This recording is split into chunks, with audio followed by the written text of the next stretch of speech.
कर लिया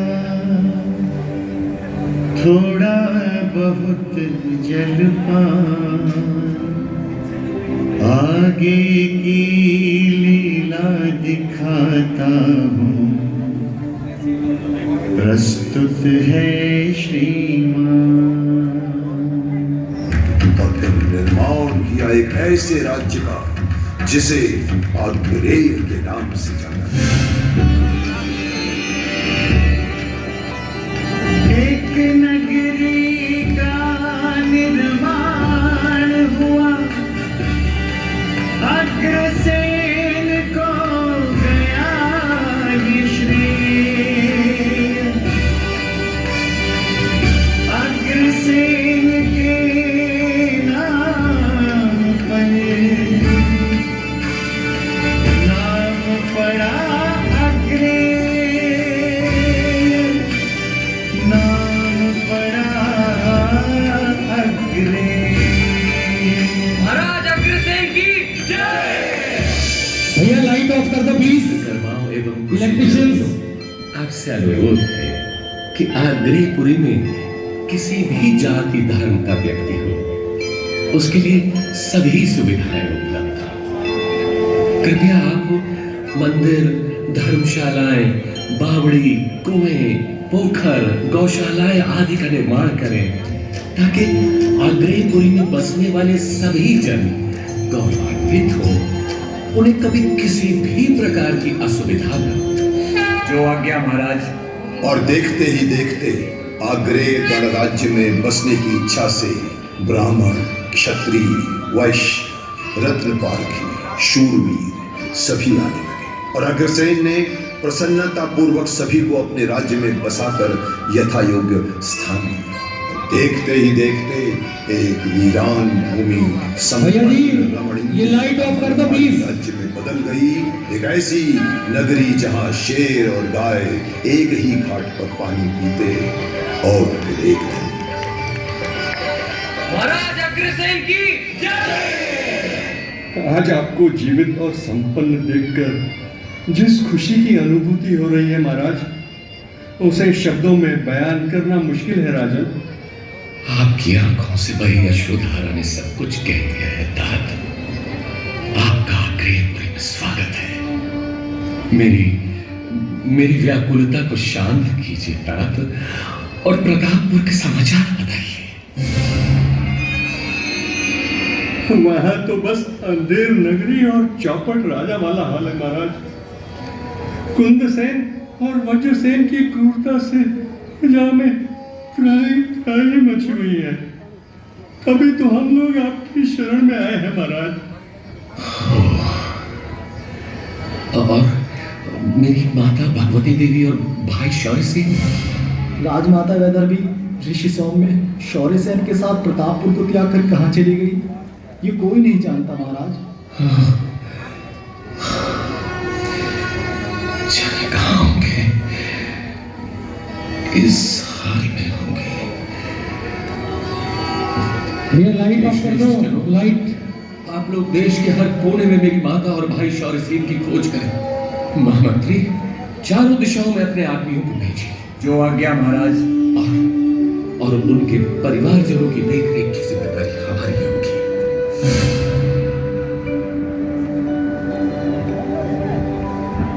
अग्रसेन ने फिर किया उस दिन ये ऐलान,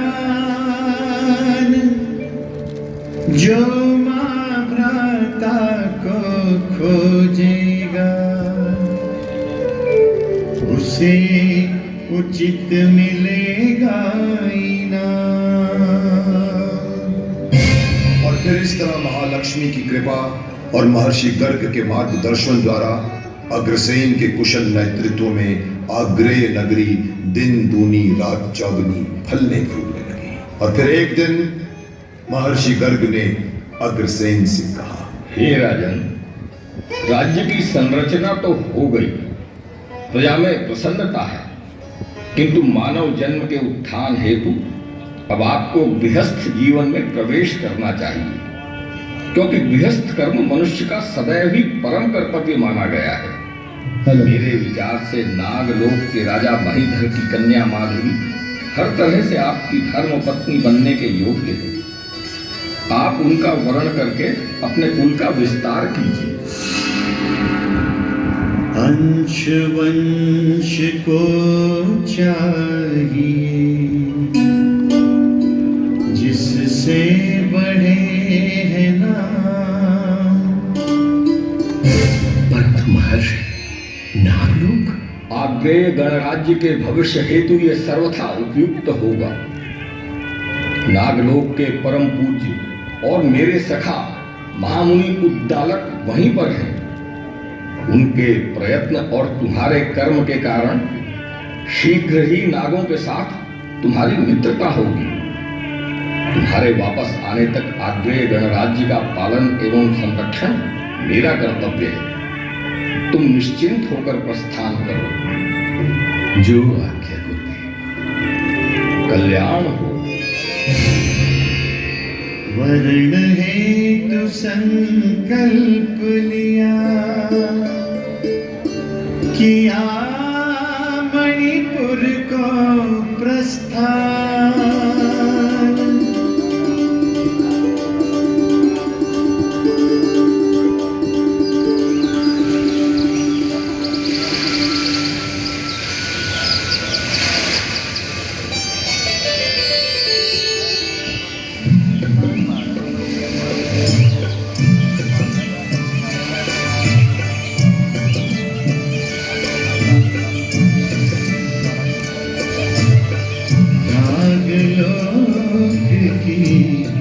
महिमा का कैसे करूं बखान। जो देखे वो ये चाहे खो दे यहीं पे प्राण। खो दे यहीं पे प्राण।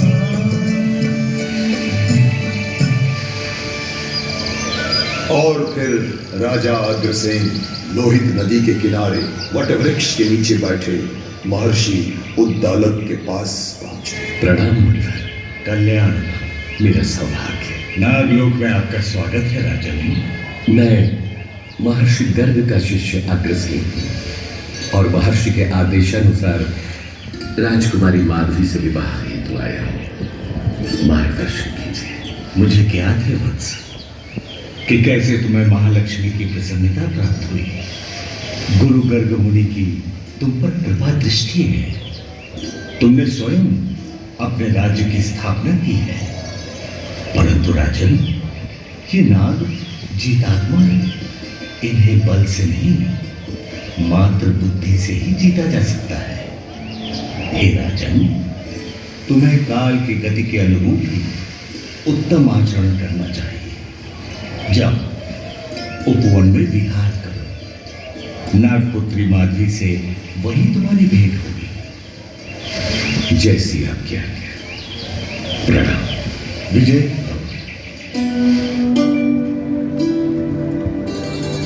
विजयी भव का आशीष सुन मन में उठे अरमान। फिर उपवन की ओर चले तनिक न ले विश्राम। तनिक न ले विश्राम।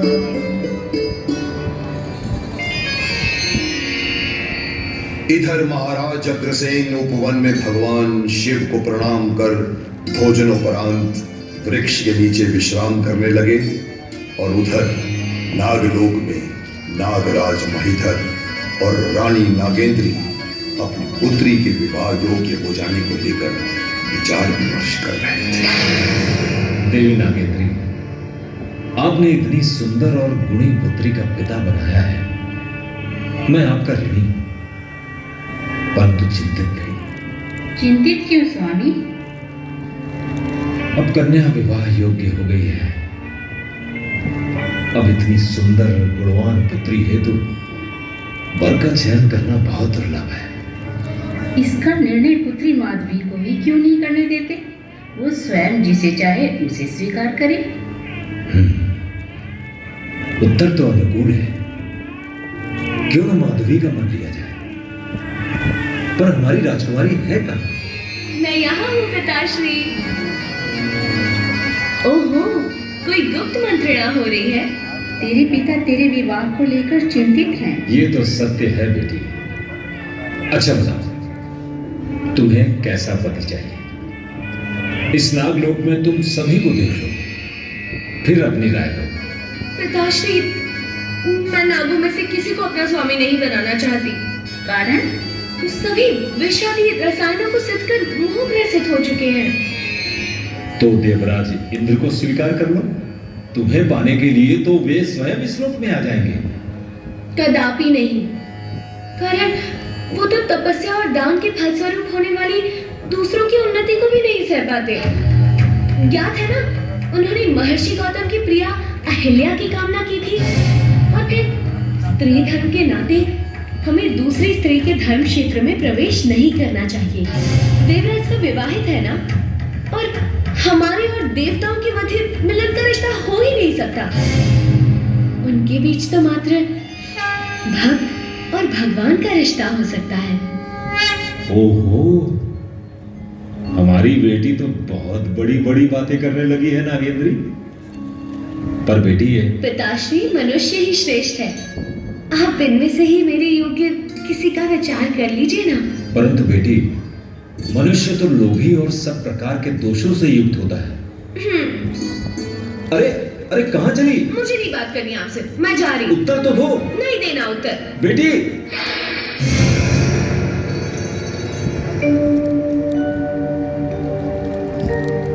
पुत्री के व्यवहार से नागराज है सन्न,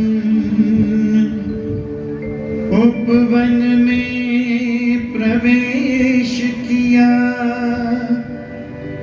है सखियों के संग।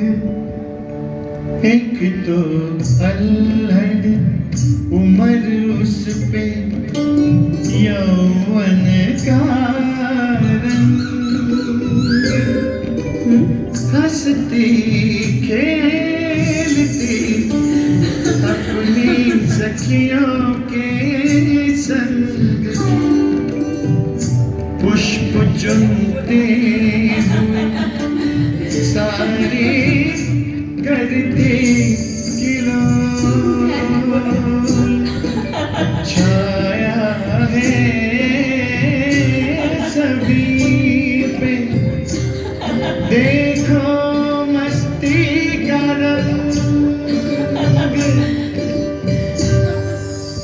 देवराज के नैनों ने फिर खूब किया रसपान, सम्मुख आकर खड़े हुए भूल गए सम्मान।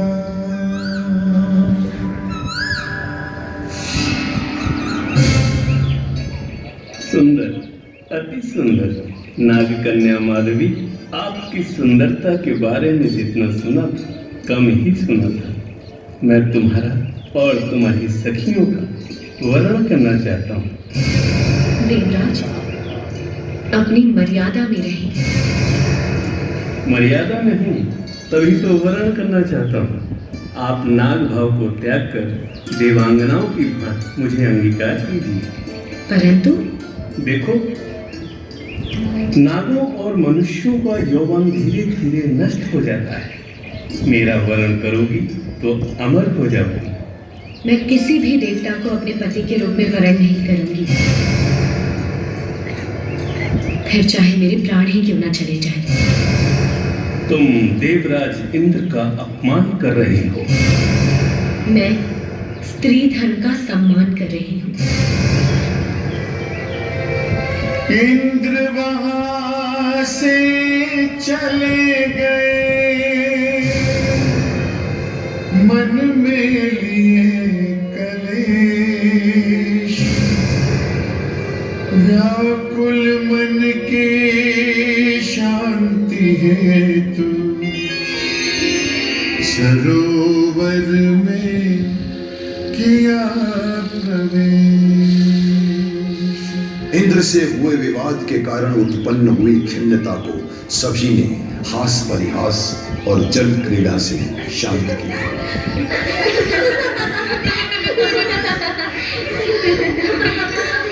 तभी गायों का एक दल सरोवर के किनारे अपनी प्यास बुझाने आया। उसी समय एक शेर की भयंकर गर्जना से वातावरण में अशांति फैल गई।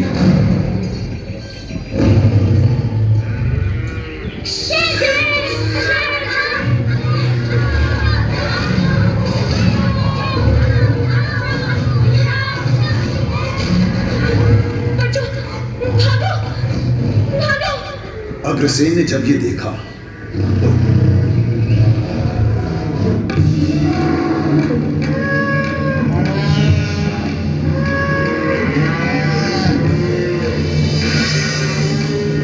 कोलाहल को देख कर गए सरोवर तीर, दया भाव से भर गया अग्रसेन बलवीर।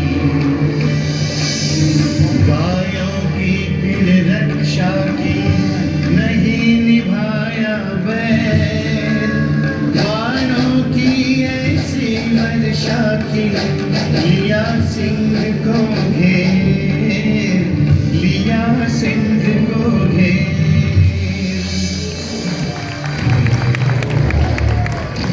माधवी अग्रसेन के बाण कौशल को देखकर ठगी सी ठगी रह गई।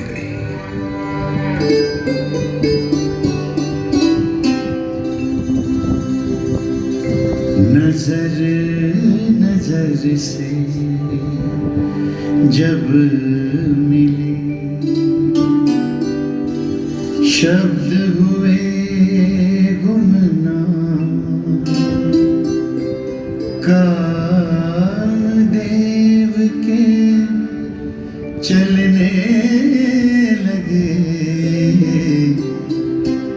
दोनों ओर से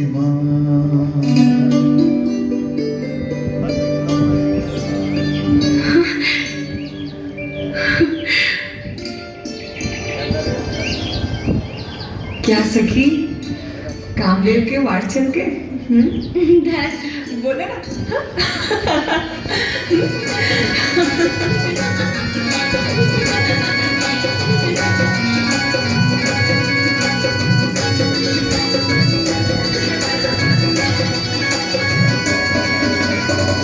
प्रेम ऋतु है आई सखीरी, खुशहाली चहुओर। प्रेम ऋतु है आई सखीरी, खुशहाली चहुओर। जित देखूं उत पिया दिखे हैं, जित देखूं उत पिया दिखे हैं। जिए राम चाहे शोर सखीरी, जिए राम चाहे शोर। प्रेम ऋतु है आई सखीरी, खुशहाली चहुओर।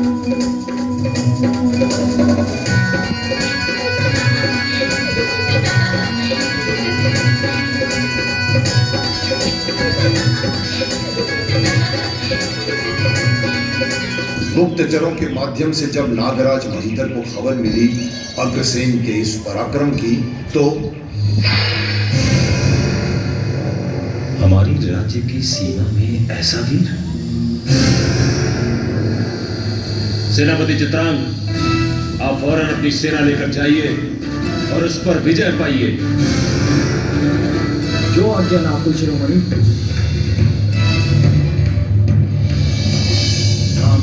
सेना चली भरती हुई तुंगार, अग्रसेन को घेर लिया और भई अलगार। एक तरफ है अग्रसेन पराक्रमी सरकार, दूसरी तरफ से नागगण कर रहे वार पे वार, कर रहे वार पे वार। घमासान फिर खूब हुआ अग्र न माने हार, दुश्मन के हर वार को कर रहे हैं बेकार। नागों ने फिर माया देखा नाग पास, माया से है अग्रसेन को सबने लिया है पास, सबने लिया है पास।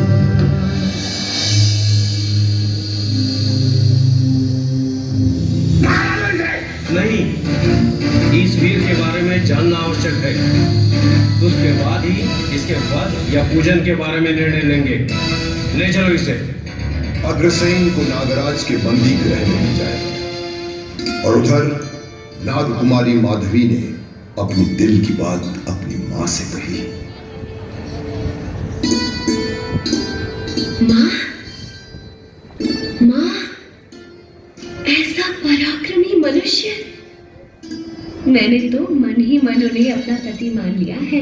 परंतु बेटी, जिसके बारे में कोई ज्ञान नहीं, उसके प्रति इतनी आसक्ति, ऐसा अनुराग, मैं समझ नहीं पा रही। माते, वे कोई साधारण मनुष्य नहीं हो सकते। ऐसा मनमोहक दिव्य पुरुष कहीं पहले नहीं देखा। यदि वे मुझे पति रूप में ना मिले तो मैं अपने प्राण त्याग दूंगी। हाँ, इस तरह के वचन तुझे शोभा नहीं देते पुत्री। मैं तेरे पिता से बात करती हूँ। माँ की ममता देखिए कर रही जतन उपाय, बेटी की खुशियों के खातिर पति को रही समझा, पति को रही समझा। असंभव! वैष्णव और शैव में संबंध नहीं हो सकता। और मैं देवराज इंद्र को वचन दे चुका हूं, और देवताओं से बैर मोल लेना नागों के वश में नहीं है। परंतु यहाँ सवाल नागों का नहीं, हमारी पुत्री का। पुत्री भी तो नागकुल की ही है। यह संभव नहीं है।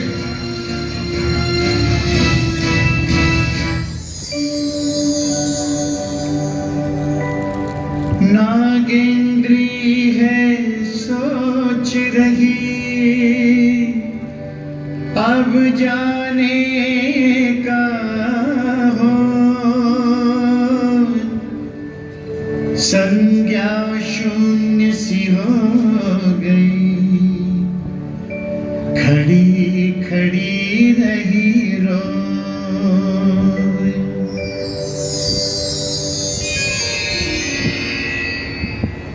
इधर बंदी गृह में अग्रसेन ने सूर्यदेव से स्वयं को बंधन मुक्त होने की प्रार्थना की। ओम सूर्याय नमः। और उधर माधवी ने मां गौरी की उपासना शुरू की। मेरी मनोकामना पूर्ण करो गौरी माँ। ओम गौरी माताए नमः। सूर्याय नमः। ओम गौरी माताए नमः। ओम सूर्याय नमः। ओम गौरी माताए नमः। सूर्याय नमः। ओम गौरी माताए नमः। ओम ओम गौरी माताए नमः।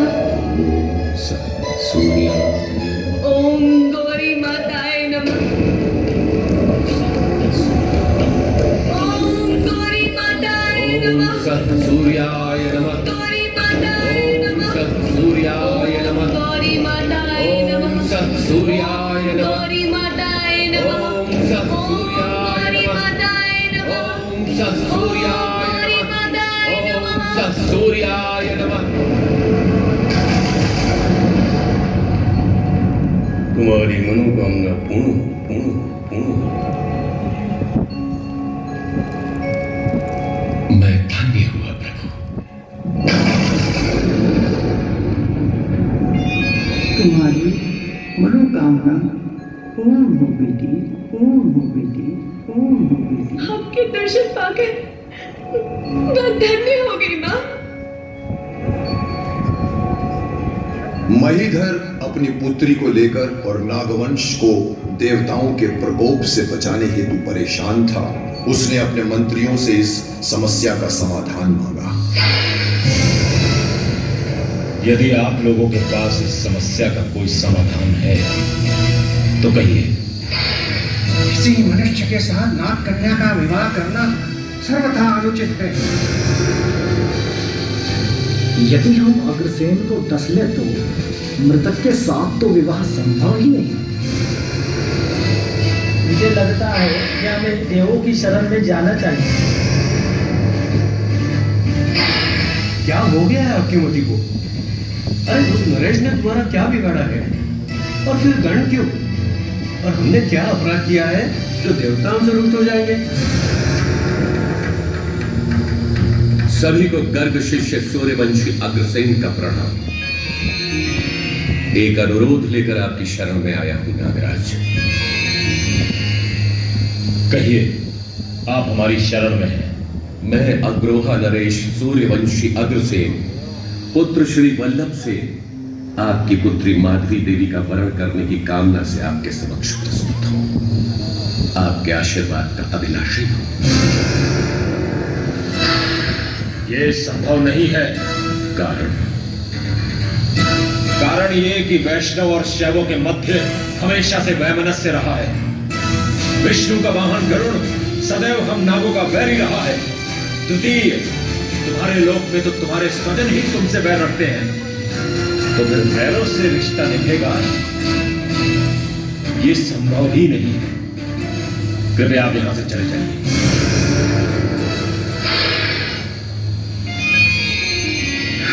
आप पिता तुल्य हैं, परंतु आप भ्रम में फंसे हैं। जहां शिव आपको कंठ पर धारण किए हैं, वहीं क्षीर सागर विश्व की शैया आप ही तो हैं। शैव और वैष्णव के साथ तो आपका मैत्री संबंध है राजन। राजन, ज्ञान के बिना भक्ति नहीं होती, वैसे ही भक्ति के बिना ज्ञान नहीं। शिव ज्ञान के प्रतीक हैं और भगवान विष्णु भक्ति के। दोनों ईश्वर के ही तो रूप हैं, और ईश्वर के रूप में भेद करना न्यायोचित नहीं है। ईश्वर तो एक ही है। रही बात अच्छी और बुरी प्रकृति की, तो वो तो सर्व योनियों में विद्यमान है।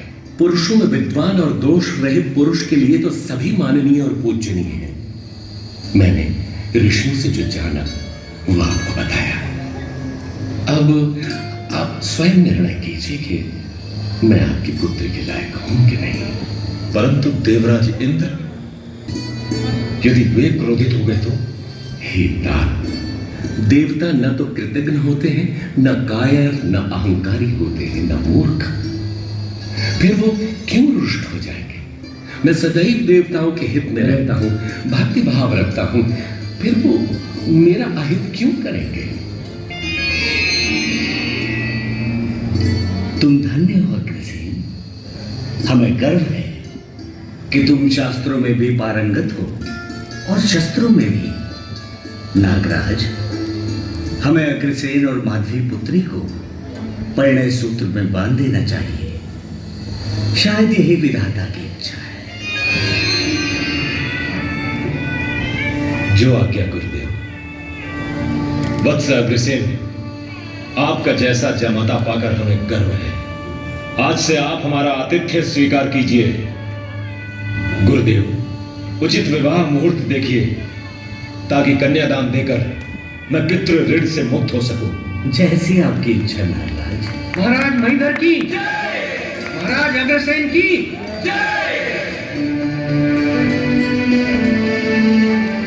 कठिन परीक्षा पूर्ण हुई, टूट गए बंधन,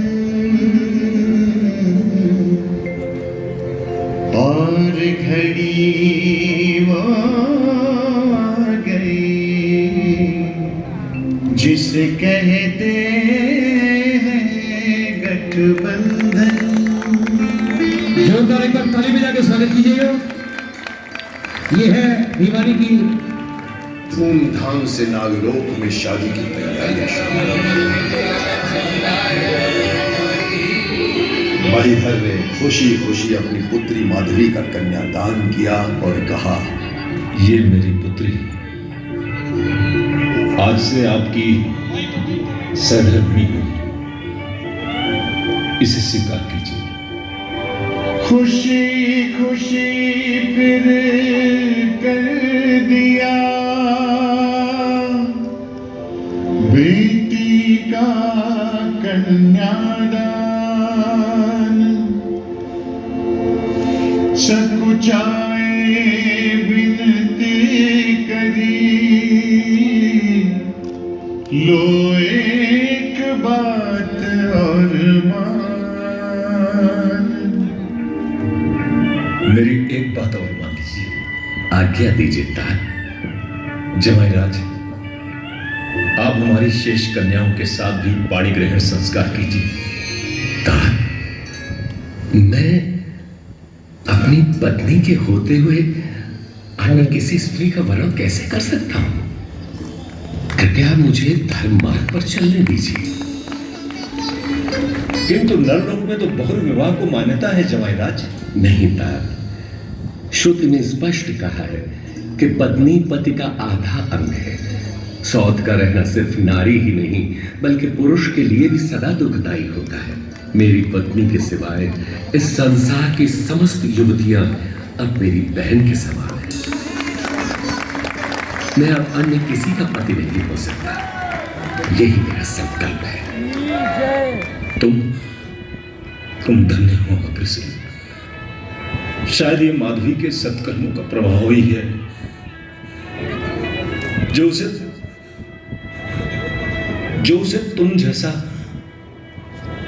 तुम जैसा सच्चा पुरुष जीवन साथी के रूप में मिला है। तुम धन्य हो। भरे नैन बोझिल वाणी, सुख रहे सदा तेरे साथ। अग्रसेन के हाथ में दिया कन्या का हाथ। सुखी भव, खुश रहो बेटे। नागलोक में मंगल गीत गाए, खुशियां मनाई और फिर स्वेच्छा से महीधर ने तल, अतल, वितल, सुतल, तलातल, रसातल व पाताल, इन सातों तलों में से एक तल अग्रसेन को दान में दिया। फिर अपनी धर्म पत्नी माधवी के साथ अग्रसेन अपने राज्य वापस आए। अग्रहा में होने लगा स्वागत और सम्मान। श्री अग्रसेन महाराज की पुलकित हो सब कर रहे। नाच गान यश गान, भाई भ्राता को देख कर अग्र करे अभिमान। माता भगवती के चरणों में दोनों ने किया प्रणाम।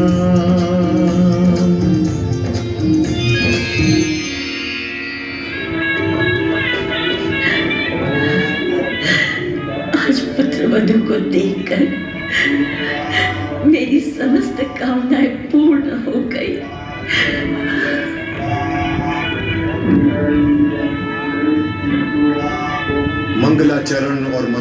द्वार के मध्य दोनों को रीति रिवाज के अनुसार मां भगवती ने गृह प्रवेश करवाया।